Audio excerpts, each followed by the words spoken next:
warahmatullahi wabarakatuh. Museum Bustanil Arifin atau Pusat Dokumentasi dan Informasi Kebudayaan Minangkabau (PDIKM) di Sumatera Barat merupakan tempat yang menyimpan berbagai pengetahuan budaya Minangkabau. Jika dikaitkan dengan etnosains, museum ini tidak hanya menjadi tempat penyimpanan benda bersejarah, tetapi juga menggambarkan bagaimana masyarakat Minangkabau memiliki pengetahuan ilmiah yang berasal dari kearifan lokal. Etnosains adalah ilmu yang mempelajari pengetahuan masyarakat tradisional dalam memahami alam, lingkungan, teknologi, dan kehidupan sosial berdasarkan budaya mereka sendiri. Di Museum Bustanil Arifin, banyak nilai etnosains yang dapat ditemukan melalui koleksi dan bangunannya. Selanjutnya, kita bahas nilai etnosains dalam arsitektur rumah gadang.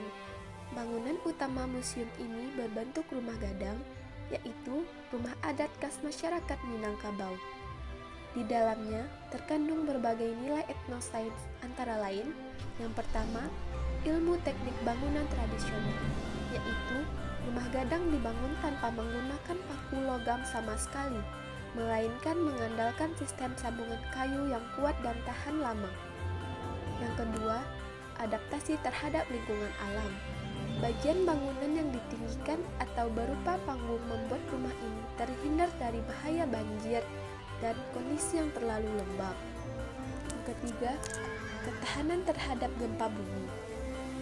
Struktur bangunannya bersifat lentur sehingga mampu merendam getaran yang timbul saat terjadi gempa. Hal ini menunjukkan bahwa masyarakat Minangkabau sejak dahulu sudah memiliki pengetahuan tentang teknik sipil tradisional yang terbentuk berdasarkan pengalaman langsung dan pengamatan mereka terhadap alam sekitar.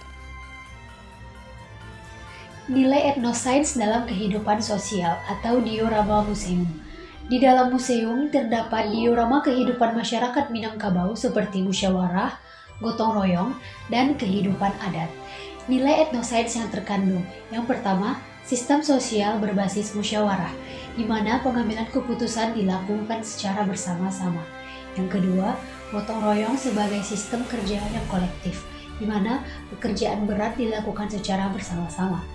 Yang ketiga, sistem matrilineal, yaitu garis keturunan berdasarkan ibu yang memiliki aturan sosial tersendiri.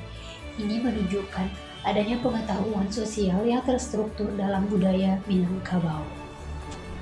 Nilai etnosains dalam pengelolaan lingkungan, yaitu masyarakat Minangkabau yang ditampilkan dalam museum juga memperlihatkan cara mereka berinteraksi dengan alam.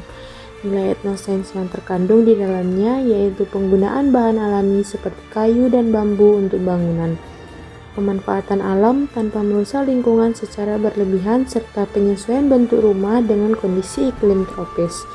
Hal ini mencerminkan pengetahuan ekologi tradisional yang ramah lingkungan. Nilai etnosains dalam pendidikan budaya. Museum Bustanil Arifin juga berfungsi sebagai media pendidikan budaya. Nilai etnosains yang terkandung yaitu pembelajaran berbasis pengalaman nyata atau observasi benda dan diorama, pewarisan pengetahuan lokal dari generasi ke generasi, penggabungan ilmu budaya dengan pemahaman ilmiah. Ini menunjukkan bahwa budaya dapat menjadi sumber ilmu pengetahuan. Iya, Pak. Pak, dia nggak menggunakan paku. Tidak. Pas sekarang dia menggunakan paku, Pak. Iya. Ini nggak sih, Pak, contohnya yang menonjol-nonjol ini? Iya. Itu, Pak, ya? Pasak. Itu pasaknya, kan, Pak?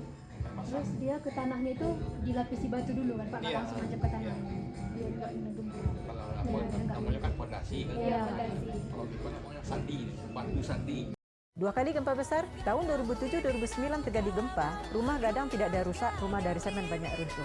Konstruksi rumah gadang dibuat itu lebih tahan dari gempa bumi, karena di daerah kita banyak gunung Merapi, contohnya aja dekat sini, Gunung Merapi, Singgalang, Bantar Ikat. Daerah kita rawan dengan gempa, bagaimana rumah lebih tahan dari gempa? Dibuatlah rumah gadang sistem pasak, jadi kalau dia kemiring itu tidak ikut elastis, fleksibel. Makanya ada pepatah adatnya yang berbunyi, condong nan indak membau rabah. Dia miring, tapi tidak akan rubuh, kokoh rumah gadangnya. Makanya juga jendelanya miring, jadi simetris dengan yang menentu. Kalau dibuat jendelanya rulik kan tidak simetris dengan menentu apa. Jadi mengikuti.